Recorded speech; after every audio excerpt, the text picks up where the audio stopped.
Good morning students of class 7। आज हम आपको हिंदी व्याकरण का चैप्टर 1 भाषा बोली व्याकरण और लिपि समझाने जा रहे हैं। बच्चों, आपने देखा होगा कि पशु पक्षी विभिन्न ध्वनियों के द्वारा अपनी भूख, प्यास, हर्ष, विवाद आदि भावनाओं को प्रकट करते हैं।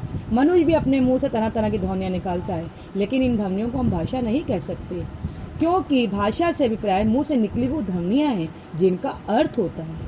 मुंह से निकलने वाली ध्वनियों तो शब्द बनते हैं और उन्हीं शब्दों के माध्यम से हम अपने मन के विचारों को प्रकट करते हैं और दूसरे के विचारों को समझते हैं। मानव सभ्यता के विकास के साथ साथ भाषा का भी विकास हुआ। भाषा शब्द संस्कृत की भाष धातु से बना है, जिसका अर्थ है बोलना।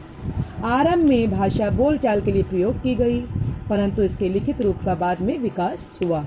विश्व में तरह तरह की भाषाएं बोली जाती हैं, जैसे अंग्रेज़ी, फ्रेंच, जापानी, जर्मन, रूसी, स्पेनिश, चीनी इत्यादि। हमारे देश में भी अनेक प्रकार की भाषाएं बोली जाती हैं, जैसे हिंदी, उर्दू, गुजराती, मराठी, बंगला, कन्नड़, उड़िया, कश्मीरी, तमिल, तेलुगु आदि। हिंदी हमारी राष्ट्रभाषा है। इसका प्रयोग पूरे भारत में किया जाता है। यहाँ तक कि हमारे ऑफिस के सभी काम इसी हिंदी हमारी राष्ट्रभाषा में ही किए जाते हैं। लेकिन हिंदी भाषा की भी अनेक बोलियाँ हैं और इस प्रकार से अलग अलग क्षेत्र में विभिन्न प्रकार की बोलियाँ बोली जाती हैं, जैसे अवधी, छत्तीसगढ़ी, भोजपुरी, मारवाड़ी, हिमाचली, गढ़वाली आदि हिंदी की बोलियाँ हैं। भाषा के निम्नलिखित लक्षण होते हैं। भाषा ध्वनियों का मेल है। भाषा में केवल सार्थक शब्दों का प्रयोग होता है। भाषा के विभिन्न रूप और प्रकार होते हैं। प्रत्येक भाषा के अलग अलग नियम होते हैं। प्रत्येक भाषा एक समान लिपि में नहीं लिखी जा सकती।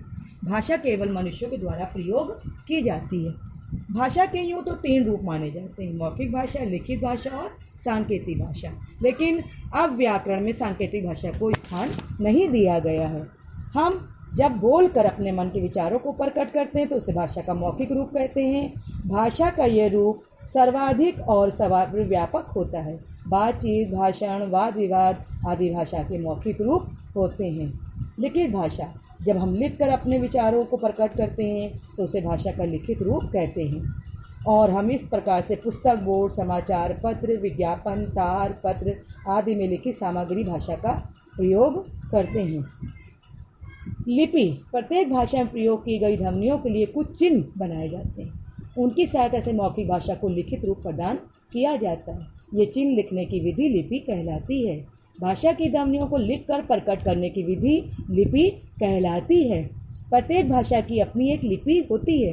हिंदी देवनागरी लिपि में लिखी जाती है। संस्कृत और मराठी भी देवनागरी लिपि में लिखी जाती हैं।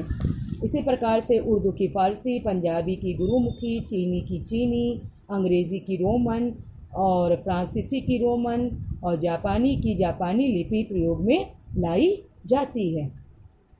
सभी भारतीय और रोमन भाषाएं बाईं से दाईं ओर लिखी जाती हैं। अरबी फ़ारसी लिपियां दाईं से बाईं ओर लिखी जाती है। चीनी भाषा की लिपि ऊपर से नीचे लिखी जाती है। अब आप व्याकरण के बारे में समझिए। व्याकरण भाषा के उन नियमों को कहते हैं जिससे किसी भी भाषा को हम शुद्ध रूप से बोलना, लिखना और पढ़ना सीखते हैं। उन नियमों की एक व्यवस्था होती है और उस व्यवस्था के नियमों का ज्ञान ही व्याकरण कहलाता है। व्याकरण सीखने के लिए हमें अनेक प्रकार के नियमों का, उनकी कर्ता क्या है, क्रिया क्या है, कर्म क्या है, लिंग क्या यूज़ हुआ है, इन सब का प्रयोग सिखाया जाता है। भाषा में शुद्धता, एक रूपता लाने के लिए व्याकरण का ज्ञान होना बहुत आवश्यक होता है। व्याकरण के 3 भाग होते हैं: वर्ण विचार, शब्द विचार और वाक्य विचार। वर्ण विचार, शब्द विचार और वाक्य विचार में क्रमशः वर्ण, शब्द और वाक्य के आकार, भेद, रूप, प्रयोग आदि पर विचार करके सूक्ष्म बिंदुओं पर प्रकाश डाला जाता है और उसके नियमों की व्यवस्था को स्पष्ट किया जाता है। इस प्रकार बच्चों, आपने देखा कि हिंदी में व्याकरण का ज्ञान होना बहुत आवश्यक होता है। इस प्रकार से हम व्याकरण सीख कर ही किसी भाषा को शुद्ध रूप से लिख, पढ़ व सीख सकते हैं। अगर भाषा ना होती तो आज हम एक दूसरे से अपने कोई भी बात कह नहीं सकते थे या दूसरों की बात को हम समझ नहीं सकते थे।